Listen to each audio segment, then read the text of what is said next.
students, in last lecture we studied about some concept about matrices, that is elementary transformation.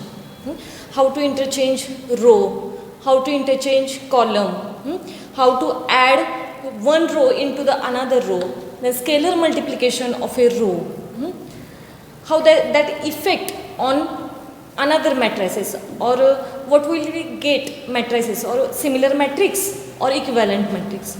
That concept we studied in last lecture, and some examples we studied in last lecture. Now next example is convert the matrix 1 minus 1 2 3. Convert the matrix 1 minus 1 2 3 into an identity matrix by suitable row transformation. म्हणजे काय करायचं आपल्याला, हा जो matrix आहे याचं conversion करायचं आहे आयडेंटिटी मॅट्रिक्समध्ये by using suitable row transformation. Row ट्रान्सफॉर्मेशनचा यूज करून याचं कन्वर्जन आयडेंटिटी मॅट्रिक्समध्ये करायचं आहे. आता लास्ट लेक्चरमध्ये मी तुम्हाला ऑलरेडी सांगितलंय, we discuss about how to convert that matrix into identity matrix. There is some rule, and that rule is important, आणि त्याच रूलनी आपल्याला जावं लागतं. पहिल्यांदा हा जो फर्स्ट एलिमेंट आहे तो 1 करायचा, त्यानंतर त्याच्या खालचा एलिमेंट आहे तो 0 करायचा, देन हा एलिमेंट आहे तो 1 करायचा, आणि याचा यूज करून हा एलिमेंट 0 करायचा. हे त्याचा रूल आहे, त्याच रूलनी त्याच सिक्वेन्सनी आपल्याला जावं लागतं. मग आता हा पहिल्यांदा एलिमेंट 1 करूया. हा 1 करण्यापूर्वी चेक करायचं इथं 1 आहे का, असेल तर चांगली गोष्ट आहे, नसेल तर रो इंटरचेंज करायची. रो काय करणार तुम्ही, इंटरचेंज करणार. आधी तर ऑलरेडी आहे 1, त्यामुळे आपल्याला 1 करायची गरज नाही. Suppose that matrix is A is equal to, आता आपण याच्यावरती काय करूया, एक ट्रान्सफॉर्मेशन घेऊया. आता याचा यूज करून हे आपल्याला 0 करायचं आहे. हा एलिमेंट कुठल्या रो मध्ये, सेकंड रो मध्ये. So there is a change in R2. So R2 gives R2 minus 2 into R1. म्हणजे या R2 मधून, R2 म्हणजे 2 आहे, 2 minus 2 into R1. या R1 ला म्हणजे 1 ला जर आपण 2 ने मल्टिप्लाय केलं तर 2 minus 2 केलं तर आपल्याला हा एलिमेंट 0 मिळेल. पण आपल्याला आधी चेंज R2 मध्ये पाहिजे म्हणून आधी काय लिहायचं, R2 लिहायचं. R2 gives R2 minus 2 into R1. जो काही चेंज असेल तो लिहूया. So A is equivalent to, that A is equivalent to change R2 मध्ये, त्यामुळे R1 आहे तसा राहील 1 minus 1. इथं व्हॅल्यू R2 ची जागी 2 ठेवली, 2 minus 2 into 1 that is 0. Then R2 ची व्हॅल्यू आहे 3 minus 2 into R1 ची व्हॅल्यू आहे -1, म्हणजे 3 minus 2 आणि -1 म्हणजे +2 होईल, which is equal to 5. R3 ची व्हॅल्यू 3 आली, -2 आणि हे -1 म्हणजे +2 आलं, 3 + 2 that is 5. देन नेक्स्ट हा 1 झाला, हा 0 झाला. आता हा 1 करायचा. तर हा एलिमेंट ज्यावेळी 1 करायचा असतो त्यावेळी रो इंटरचेंज वगैरे करायच्या नाहीत. तर काय करावं लागतं, सरळ हा जो काही नंबर असेल त्याने त्याला डिवाइड करायचं.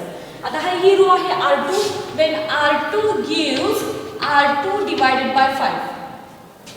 If we divide this 5 to 5, then we will get 1. So A is equivalent to, their change in R2, so R1 kept is as it is.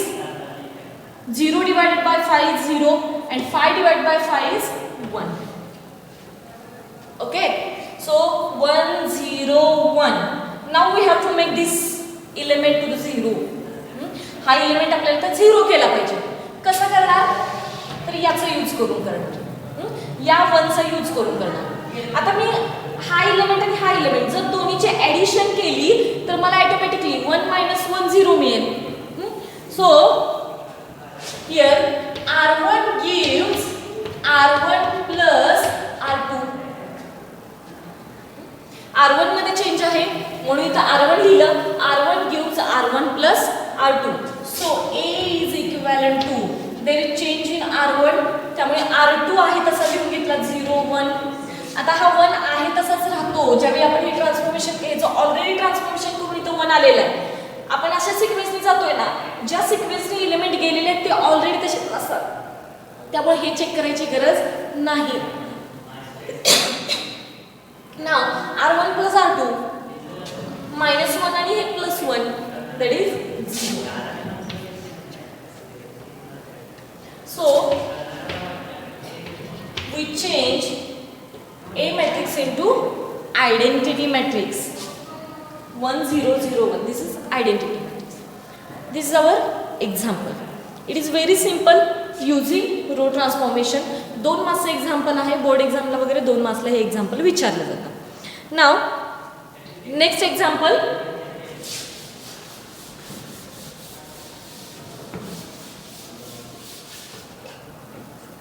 transform the matrix 1 -1 2 2 1 3 3 2 4 into an upper triangular matrix. आपल्याला याचं conversion करायचं आहे upper triangular मॅट्रिक्समध्ये. Upper triangular matrix म्हणजे काय, तर below the diagonal element, हे जे डायगोनल इलिमेंट आहेत याच्या खालचे जे इलिमेंट्स असतात ते 0 असतात.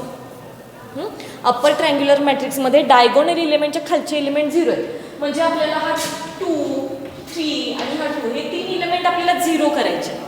हां, मग 0 करण्यासाठी आपल्याला हे 3 इलिमेंट 0 करायचे, तर इथं आपल्याला रो ट्रान्सफॉर्मेशनच व्यवस्थित जाईल. कारण कॉलम ट्रान्सफॉर्मेशन जर आपण वापरलं तर कॉलम ट्रान्सफॉर्मेशनमध्ये आपण या सिक्वेन्सनी जातो. हे मी तुम्हाला लास्ट लेक्चरमध्ये सांगितलंय. कॉलम ट्रान्सफॉर्मेशनमध्ये आपण या सिक्वेन्सनी जातो. मग या सिक्वेन्समध्ये हे 0 करून चालणार नाही आपल्याला. आपल्याला काढायचं आहे अप्पर ट्रायंग्युलर मॅट्रिक्स. जर आपल्याला लोअर ट्रायंग्युलर मॅट्रिक्स काढायचं असतं तर आपण कॉलम ट्रान्सफॉर्मेशन वापरलं असतं. पण आपल्याला इथं काढायचं आहे अप्पर ट्रायंग्युलर मॅट्रिक्स, त्यामुळे आपण इथं रो ट्रान्सफॉर्मेशन वापरणार आहेत. हा पहिला इलिमेंट 1 करून घ्यायचा, याचा यूज करून त्याच्या खालचे 2 इलिमेंट 0 करायचे. Then we have to make this 1 and then next this will be 0. या सिक्वेन्सनी आपल्याला जायचं इथं. सो स्टार्ट करूया आपण.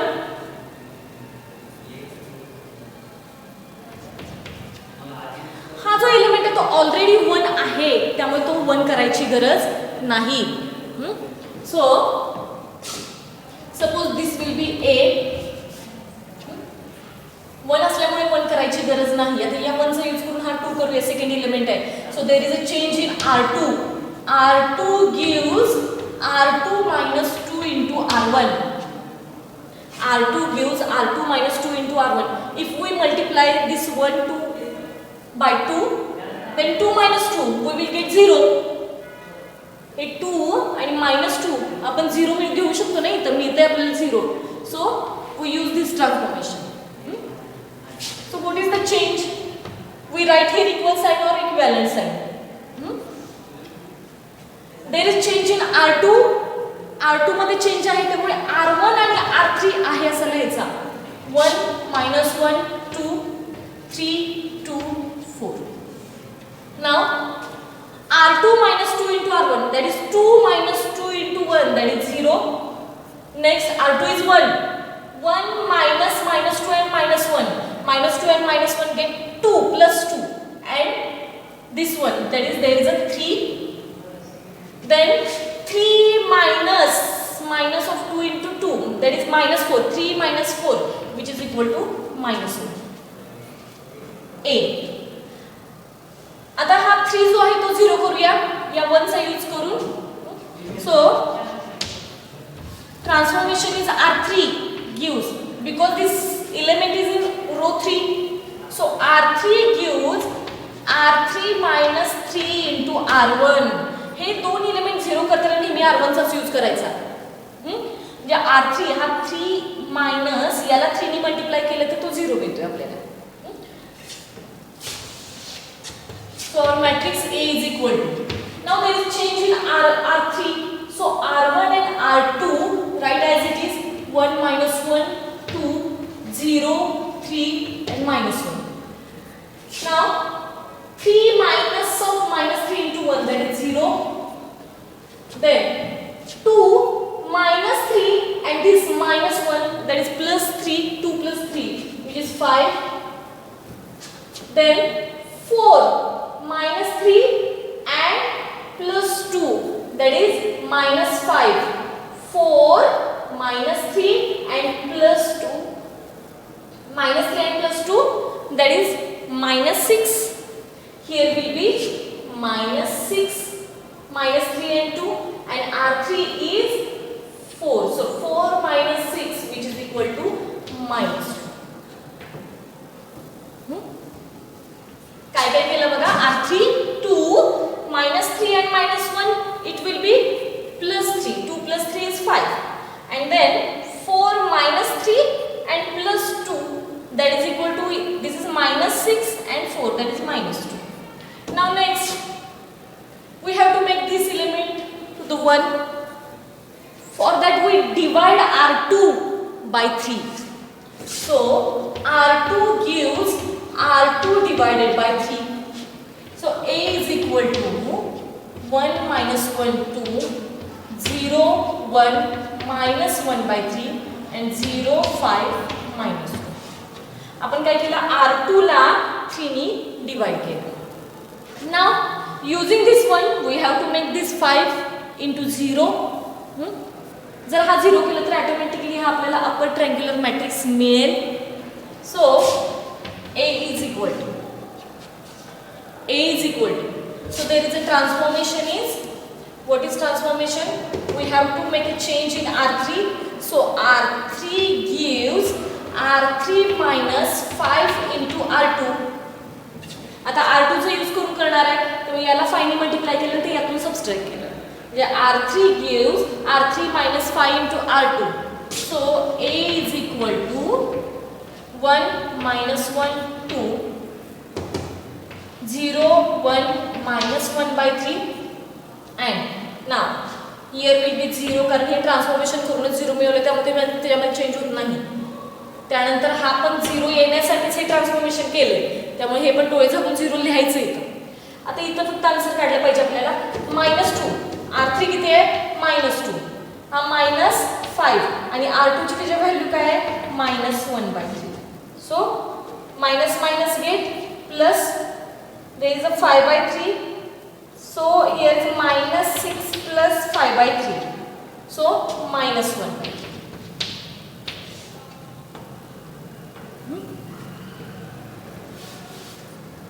So this is our upper triangular matrix. We convert this matrix into upper triangular matrix and we use here row transformation. आपण row transformationच का वापरलं हे कळालं असेल तुम्हाला. कॉलम ट्रान्सफॉर्मेशन जर वापरलं असतं तर आपल्याला हे वरचे 3 एलिमेंट 0 मिळाले असते, खालचे पण मिळाले असते, पण वरचे 3 करून आणि खालचे करावे लागले असते, म्हणजे एवढा वेळ लागला असता. त्यापेक्षा आपण काय केलं, फक्त रो ट्रान्सफॉर्मेशन वापरलं आणि खालचे एलिमेंट 0 करून घेतले. So this matrix is upper triangular matrix. So this is our second example. Now our next point is inverse of a matrix.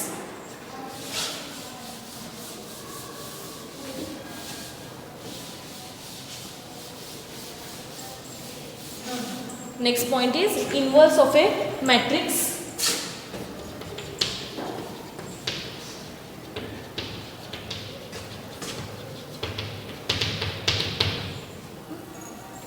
Suppose there is a matrix A. It is a square matrix of order m by n. M by m.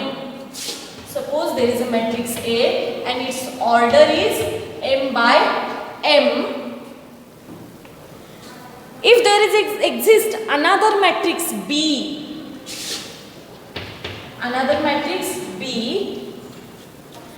and it has same order, that is m by m,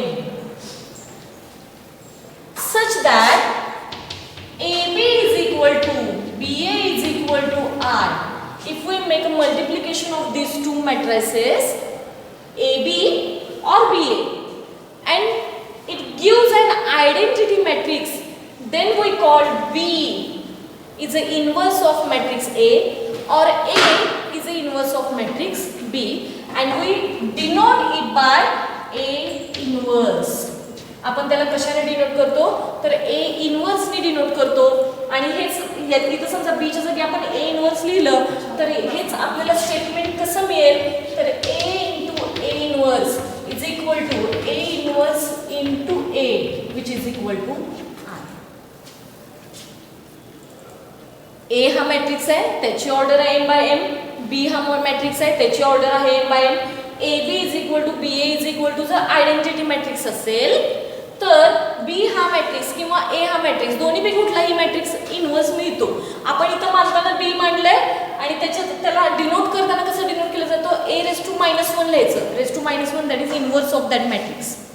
so here A inverse A into A inverse is equal to A inverse into A is equal to I. This equation is very important equation for finding the inverse of a given matrix. त्यामुळे हे equation व्यवस्थित तुम्हाला लक्षात ठेवावं लागेल. काय equation तो matrix आणि त्याच्या इनवर्सनी जर त्याला मल्टिप्लाय केलं तर तुम्हाला काय मिळतं आयडेंटिटी मॅट्रिक्स मिळतो. सो रिमेंबर दिस इक्वेशन. नाव आता अजून काय याच्यामध्ये तर इनवर्स कुणाचं काढू शकतो. इनवर्स फक्त स्क्वेअर मॅट्रिक्सलाच व्हॅलिड असतो. ही एक गोष्ट लक्षात ठेवा. स्क्वेअर जर मॅट्रिक्स असेल तर त्यालाच इनवर्स मिळतो. स्क्वेअर सोडून म्हणजे ज्याची order number of rows and number of columns जर सेम असतील तरच त्याचा इनवर्स एक्झिस्ट असतो. Otherwise we can't find the inverse किंवा आपण इनवर्स काढू शकत नाही त्या मॅट्रिक्सचा. त्यामुळे ही एक गोष्ट तुम्हाला लक्षात ठेवावी लागेल. त्यानंतर अजून कुठली गोष्ट तर इनवर्स अजून काढायचं असेल तर आपल्याला आधी एक कंडिशन चेक करावी लागते. द मॅट्रिक्स हा इन्व्हर्टिबल असला पाहिजे. इन्व्हर्टिबल म्हणजे काय तर determinant of A is not equal to 0. Inverse जर एक्झिस्ट असेल तर त्या मॅट्रिक्सला आपण इन्व्हर्टिबल मॅट्रिक्स म्हणतो.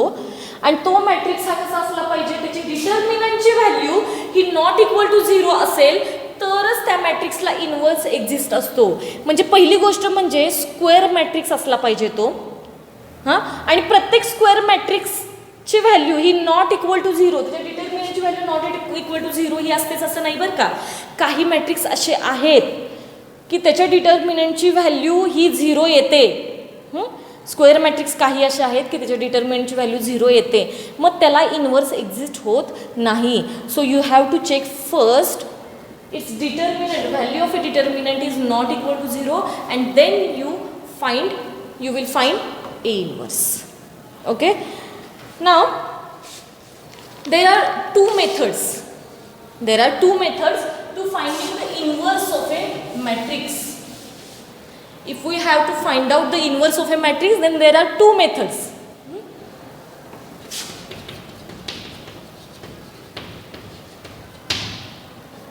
First method is elementary transformation.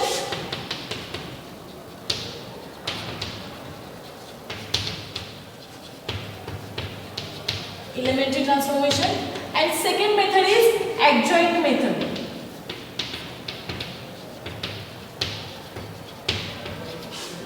First method is elementary transformation and second method is adjoint method. दोन्ही मेथड मी तुम्हाला एक्सप्लेन करणार आहे आत्ताच आणि एकदमच एक्झाम्पल घेणार आहे. So first method is elementary transformation. आपण पहिली मेथड बघूया दॅट इज इलेमेंटरी ट्रान्सफॉर्मेशन. आता पहिली जी मेथड आहे इलेमेंटरी ट्रान्सफॉर्मेशन म्हणजे आपण ट्रान्सफॉर्मेशन्स करून मॅट्रिक्सचं कन्वर्जन करायचं आहे. आता हे इलेमेंटरी ट्रान्सफॉर्मेशन करताना देर आर टू मेथड्स. आपण दोन मेथडचं यूज करून इलेमेंटरी ट्रान्सफॉर्मेशन करू शकतो म्हणजे रो ट्रान्सफॉर्मेशन किंवा कॉलम ट्रान्सफॉर्मेशन. म्हणजे रो ट्रान्सफॉर्मेशन वापरून आपण इनवर्स काढू शकतो किंवा कॉलम ट्रान्सफॉर्मेशन वापरून आपण इनवर्स काढू शकतो. जर एक्झामिनेशनमध्ये तुम्हाला एक्झाम्पल असं पडलं की find the inverse using elementary transformation तर ते टोटली तुमच्यावरती आहे की तुम्ही रो ट्रान्सफॉर्मेशन वापरा किंवा कॉलम ट्रान्सफॉर्मेशन वापरा. पण जर असा क्वेश्चन असेल find the inverse using row transformation तर मात्र तुम्हाला रो ट्रान्सफॉर्मेशनच वापरावं लागेल. हां क्वेश्चन काय आहे क्वेश्चनची डिमांड काय आहे त्याच्यावरून ते तुम्हाला ठरवावं लागणार की मेथड कुठली वापरायची. कधी कधी फक्त असा क्वेश्चन विचारला जातो की find the inverse of a given matrix आणि खाली मॅट्रिक्स दिला जातो ऑर्डर 3x3चा आणि तुम्हाला इनवर्स काढायला सांगतात. त्यावेळी तुम्ही इलेमेंटरी ट्रान्सफॉर्मेशन वापरा किंवा ॲडजॉईंट मेथड कोणतीही मेथड वापरा. रो वापरा कॉलम वापरा किंवा ॲडजॉईंट वापरा. हे टोटली तुमच्यावर डिपेंड आहे. तुम्हाला जी मेथड सोपी वाटते त्यानुसार तुम्ही सॉल्व करू शकता. नाव इलेमेंटरी ट्रान्सफॉर्मेशन मधली फर्स्ट आपण मेथड बघूया रो ट्रान्सफॉर्मेशन.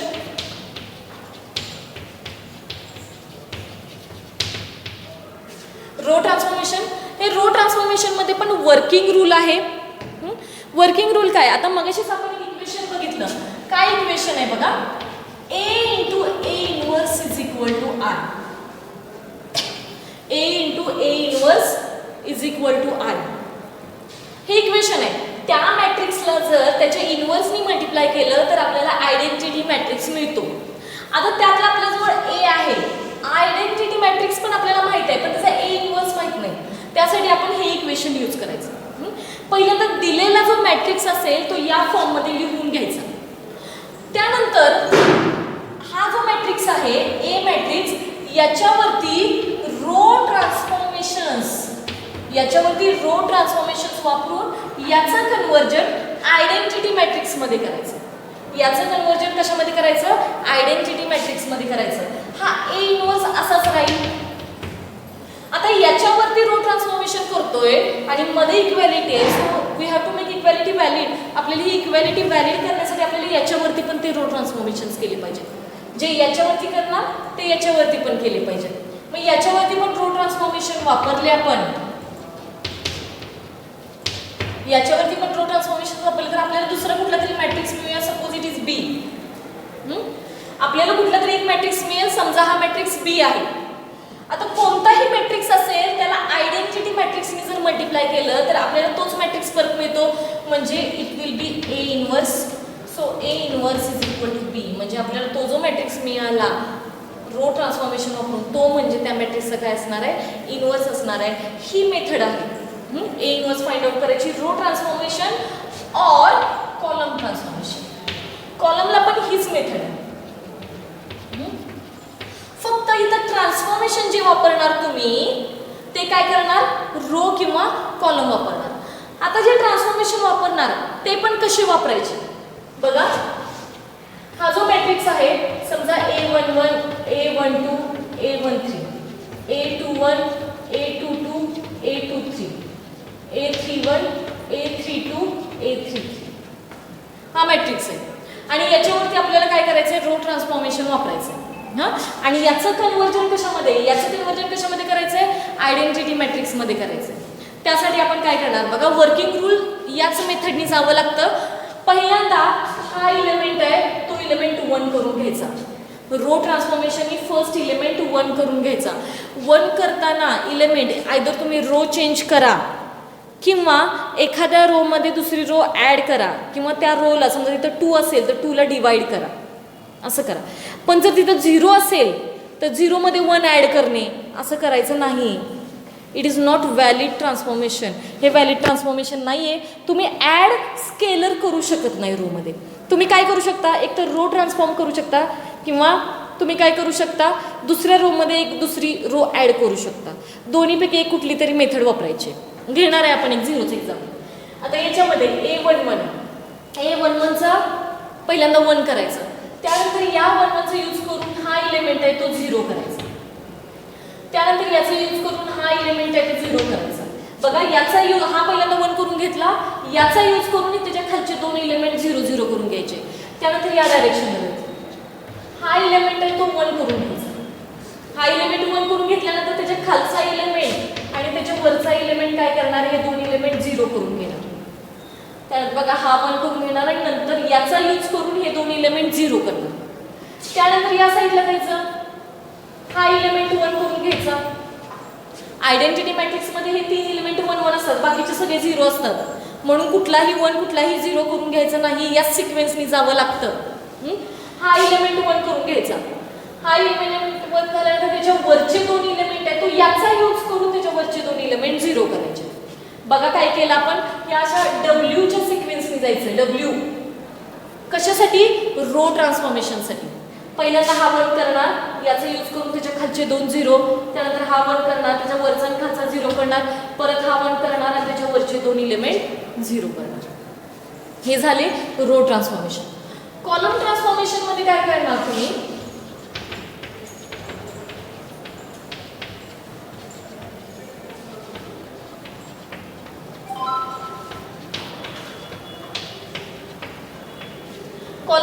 ट्रान्सफॉर्मेशनमध्ये आपल्याला तेच 1 1 हेच इलिमेंट 1 1 करायचे आहे, फक्त हे साईडचे 0. आता फक्त काय करायचं आहे, त्याचा जो पाथ आहे तो चेंज करायचा आहे आपल्याला.